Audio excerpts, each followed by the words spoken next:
اعوذ باللہ من الشیطان الرجیم، بسم اللہ الرحمن الرحیم۔ السلام علیکم طالبات۔ آج ہم حدیث نمبر 33 جو صدق و کذب کے بارے میں ہے، یہ نبی کریم صلی اللہ علیہ وسلم نے اس میں سچ اور جھوٹ کی جو اہمیت اور اس کے جو فوائد ہیں سچ کے یا جھوٹ کے جو نقصانات ہیں ان کے متعلق بتایا۔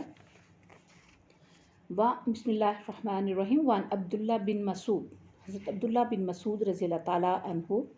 قالا، انہوں نے کہا، قالا رسول اللہ صلی اللہ علیہ وآلہ وسلم، کہ رسول کریم صلی اللہ علیہ وسلم نے فرمایا، علیکم، تم پر بالصدق کی سچائی، کہ تم پر سچائی جو ہے وہ فرض کی گئی یا تم پر لازم کر دی گئی۔ فإن الصدق، پس یقیناً سچائی جو ہے، یہدی، ہدایت دیتی ہے، رہنمائی کرتی ہے، الی البر، نیکی کی طرف۔ نبی کریم صلی اللہ علیہ وسلم نے فرمایا کہ تم پر نیکی جو ہے وہ سچائی جو ہے وہ لازم کر دی گئی ہے، اور سچائی جو ہے وہ انسان کو نیکی کی طرف لے کر جاتی ہے، اس کی طرف رہنمائی کرتی ہے۔ وَإِنَّ الْبِرَّ، اور یقیناً نیکی جو ہے، یہدی، ہدایت دیتی ہے، رہنمائی کرتی ہے، انسان کو لے کر جاتی ہے، الی الجنتی، جنت کی طرف، اور بے شک نیکی جو ہے وہ انسان کو جنت کی طرف لے کر جاتی ہے۔ وَمَا يَزَالُ، اور جو ہمیشہ کرتا رہے، رجلو، آدمی، جو آدمی ہمیشہ یہ فعل کرے، یستوکو، کیا وہ سچ بولتا ہے، وہ یتحرا، اور کوشش کرتا ہے، صدق، سچائی کی۔ جو آدمی اپنا شیوا بنا لیتا ہے، اس کی عادت ہو جاتی ہے کہ وہ ہمیشہ سچ بولتا رہتا ہے اور سچ بولنے ہی کی کوشش کرتا ہے، حتیٰ، یہاں تک کہ یکتبا، لکھ دیا جاتا ہے، عند اللہ، اللہ کے پاس، صدیقاً، سچا، یہاں تک کہ اللہ کے یہاں اس کو سچا یا صدیق لکھ دیا جاتا ہے۔ وَإِيَّكُمْ، اور بچو تم، وَالْكَذِبَ، اور جھوٹ جو ہے، فَإِنَّ الْكَذِبَ، کہ تم جھوٹ سے بچو، اور جھوٹ جو ہے، یہدی، رہنمائی کرتا ہے، انسان کو لے کے چل پڑتا ہے، الی الفجور، برائی کی طرف۔ فَإِنَّ الْفُجُورَ، اور بے شک بدی یا برائی جو ہے، یہدی، ہدایت دیتی ہے، الی النار، آگ کی طرف، اور بے شک برائی جو ہے وہ انسان کو جہنم کی طرف یعنی آگ کی طرف لے جاتی ہے۔ وما یزال الرجل، اور جو آدمی ہمیشہ یہ فعل کرتا ہے، یکذبو، کہ وہ جھوٹ بولتا ہے، ویتحرا، اور ارادہ بھی کرتا ہے، کذبا، جھوٹ بولنے کا، کہ وہ ہمیشہ جھوٹ بولتا رہتا ہے اور اس کا آگے بھی جھوٹ بولنے کا ہی ارادہ ہوتا ہے، حتیٰ، یہاں تک کہ یکتبا، وہ لکھ دیا جاتا ہے، عند اللہ، اللہ کے نزدیک، کذاباً، جھوٹا، یہاں تک کہ وہ اللہ کے ہاں جھوٹا لکھ دیا جائے، یعنی وہ فعل متواتر جب وہ کرتا ہے تو اللہ کے ہاں وہی اس کا نام پڑ جاتا ہے۔ متفقن علیہ، اس پر تو سب کے اتفاق ہے، یعنی یہ وہ حدیث ہے جس پر تمام جو ہے محدثین متفق ہیں۔ وفی روایت لمسلم، اور امام مسلم کی ایک اور روایت میں ہے، قالا، انہوں نے فرمایا، ان الصدق، بے شک سچ جو ہے، بر، نیکی ہے، وان البر، اور یقیناً نیکی جو ہے، یہدی، ہدایت دیتی ہے، الی الجنتی، جنت کی طرف۔ امام مسلم کی ایک اور روایت انہوں نے جس میں اضافہ کیا اس حدیث میں وہ یہ ہے کہ بے شک سچائی نیکی ہے، اور نیکی جو ہے وہ جنت تک لے جاتی ہے۔ وَإِنَّ الْكِذْبَ، کاذبہ، اور بے شک جھوٹ جو ہے، فجوراً، برائی ہے، وَإِنَّ الْفُجُورَ، اور بے شک برائی جو ہے، یہدی، ہدایت دیتی ہے، لے جاتی ہے، الی النار، آگ کی طرف۔ یہ نبی کریم صلی اللہ علیہ وسلم کی جو دو حدیث مبارکہ ہے، اس میں دو ایسے فعل، دو ایسی عادات، دو ایسے امور بتائے گئے ہیں کہ جن کے کرنے سے انسان کی جو ہے زندگی اور اس کے بعد بھی ملنے والا جو ٹھکانہ ہے اس کے لیے اللہ تعالیٰ کیا کرتے ہیں کہ ایک شخص جو ہے وہ اگر اس میں جو دو باتیں بیان کی گئی، سچ اور جھوٹ کی اہمیت یا اس کے فائدے اور نقصانات کیا ہیں۔ سچ جو ہے قولی سچ بھی ہوگا، یا اس نے اپنا کوئی کام ایسا کیا جس میں وہ فعلی سچ ہے، تو نبی کریم صلی اللہ علیہ وسلم کی ایک حدیث مبارکہ افضل جہاد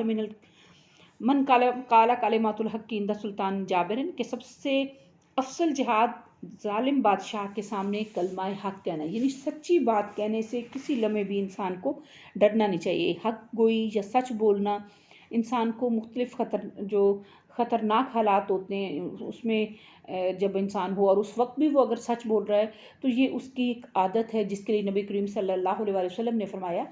کہ وَمَن يَزَالُ الرَّجُلُ يَصْدُقُ، کہ وہ جو آدمی ہمیشہ سچ بولتا رہتا ہے، وہ یتحرى الصدق،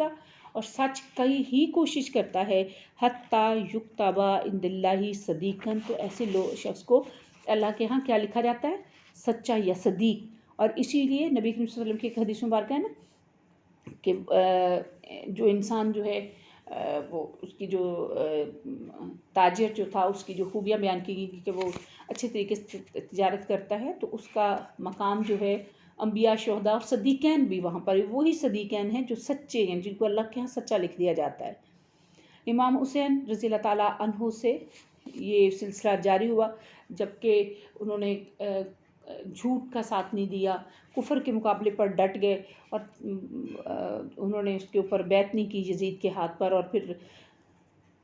یہاں تک کہ انہوں نے اپنے پورے خاندان کے جانیں جو تھی وہ اللہ کی راہ میں قربان کر دی، اور یہ سلسلہ ابھی تک بھی ہے۔ یعنی دو قوتیں جو ہیں وہ دنیا میں کار فرما ہے، ایک نیکی کی اور ایک بدی کی، دونوں ساتھ ساتھ پیرل چل رہی ہیں۔ اب انسان جو ہے وہ اس کے بس میں ہے کہ وہ کون سا فعل، کون سا کام، کون سا راستہ اپنے لیے اختیار کرتا ہے، اور پھر وہ جو شخص جس راستے پر چل نکلتا ہے اللہ کے ہاں وہ ویسا ہی بن جاتا ہے۔ اگر سچ بولنے والا ہے صدیق ہے، اگر جھوٹ بولنے والا ہے تو کذاب بن جاتا ہے۔ قرآن پاک میں ارشاد ہوتا ہے کہ نیکی یہ نہیں کہ تم اپنا منہ مشرق یا مغرب کی طرف پھیر لو، بلکہ نیکی یہ ہے کہ وہ اللہ اور روز آخرت، فرشتوں اور کتابوں اور پیغمبروں پر ایمان لائے، اور اس کی محبت میں مال رشتہ داروں، یتیموں اور محتاجوں، مسافروں اور مانگنے والوں، غلامی سے آزادی دلوانے والوں کو دیں، اور نماز پڑھتے رہیں اور زکوٰۃ دیتے رہیں، اور جب وہ وعدہ کریں تو وعدے کو پورا کریں، اور تنگی اور تکلیف اور بری حالت میں صبر کرتے رہیں۔ یہی لوگ کیا ہیں؟ فرمایا گیا اولئک الذین صدقوا، یہ وہ لوگ ہیں جو کہ سچے ہیں۔ انسان جب سچ پر عمل شروع کر دیتا ہے تو اس کے جو راستے میں آنے والی مشکلیں ہیں وہ آہستہ آہستہ کیا ہوتی ہیں؟ وہ انسان کو ترقی کی طرف لے کے جا رہی ہوتی ہیں۔ وہ پھر اپنے اس فعل پہ جب جاری و ساری رہتا ہے تو وہ صدیق کے مقام تک پہنچ جاتا ہے، جیسا کہ نبی کریم صلی اللہ علیہ وسلم کے سب سے پہلے ساتھی اور ان کے دوست حضرت ابوبکر صدیق، جن کو صدیق کا لقب عطا کیا گیا اس وجہ سے کہ وہ سچ بولنے والے، تصدیق کرنے والے تھے، کیونکہ قرآن پاک میں ارشاد ہے یطیع الرسول فاولئک، بس وہ لوگ جو اللہ کی اطاعت کرتے ہیں، یطیع اللہ و رسولہ، یعنی اللہ اور رسول کی اطاعت کرتے ہیں، فاولئک مع الذین، تو وہ ان لوگوں کے ساتھ ہوتے ہیں انعم اللہ علیہم، جن پر اللہ نے اپنا انعام کیا، من نبیین، وہ نبیوں میں، والصدیقین اور سچے لوگوں میں، شہداء اور شہداء میں سے، والصالحین اور صالحین میں سے ہوگا۔ اور ابھی میں نے وہ بھی آپ کو حدیث بتائی جس میں کہا کہ سچا تاجر جو ہے قیامت میں انبیاء، صدیقین اور شہداء کے ساتھ ہوگا۔ گویا کہ سچا انسان جو ہے وہ انسان کو سچ بولنا انسان کو اچھائی کی طرف لے کے جاتا ہے، اور اچھا انسان جو سچا انسان ہے وہ اچھا انسان ہے، اور اسی کا مقام جو ہے وہ اللہ کے یہاں صدیق کا ہے، اور اس کو بہت سارے جو لوگ جو ہیں اللہ کی راہ میں جانے والے ان کو اس پہ، اور اس کے مقابلے میں جو دوسری بدی یا برائی جھوٹ ہے، اور اس کو بھی مطلب نظر انداز نہیں کیا جا سکتا کہ انسان کی زندگی میں بہت ساری ایسی چیزیں ہیں جس پر بہت سارے لوگ جو ہیں ان کا وتیرہ بن جاتا ہے، اور پھر وہ شخص جو جھوٹ بولنا شروع کرتا ہے تو یہاں تک کہ اللہ کے ہاں اس کو جھوٹا لکھ دیا جاتا ہے۔ قرآن پاک میں ایک ارشاد ہوتا ہے وَاجْتَنِبُوا قَوْلَ الزُّورِ، کہ تمہیں کیا چاہیے کہ بچو، وَاجْتَنِبُوا اجتناب کرو، بچو، قول الزوری جھوٹی بات کہنے سے بچو، اور پھر ایک جو جھوٹی بات ہے وہ انسان کو برائی تک لے جاتی ہے، اور برے راستے کی طرف، اور برا راستہ جو ہے وہ انسان کو جہنم کی طرف لے جاتا ہے۔ ایک وہ بھی بڑی عام مثال ہے، نبی کریم صلی اللہ علیہ وسلم کے پاس جو ایک شخص آیا تھا جس نے کہا تھا کہ آپ کے کہنے پر میرے میں 4 بری عادتیں جن میں سے ایک میں چھوڑ سکتا ہوں، بدکار ہوں، چوری کرتا ہوں، شراب پیتا ہوں اور جھوٹ بولتا ہوں، تو آپ نبی کریم صلی اللہ علیہ وسلم نے اس کو جھوٹ بولنے سے منع کیا۔ جب اس کے گھر پہنچا اور اس کا دل چاہا کہ وہ کوئی بدکاری کا کام کرے تو اس کو یاد آیا کہ میں نے جھوٹ نہیں بولنا، اور اگر میں سچ بولوں گا تو میرے سزا ہوگی۔ اس طرح سے شراب کے بارے میں بھی جھوٹ بول، اور چوری کے بارے میں بھی اس کے ذہن میں ایسا آیا کہ میں سزاوار ہو جاؤں گا، تو کیا ہوا کہ اس نے ایک جھوٹ چھوڑنے سے وہ ان تمام برائیوں سے بھی بچ گیا۔ گویا کہ جھوٹ جو ہے وہ تمام برائیوں کی جڑ ہے۔ تو ہمیں چاہیے کہ جھوٹ بولنے سے ہمیں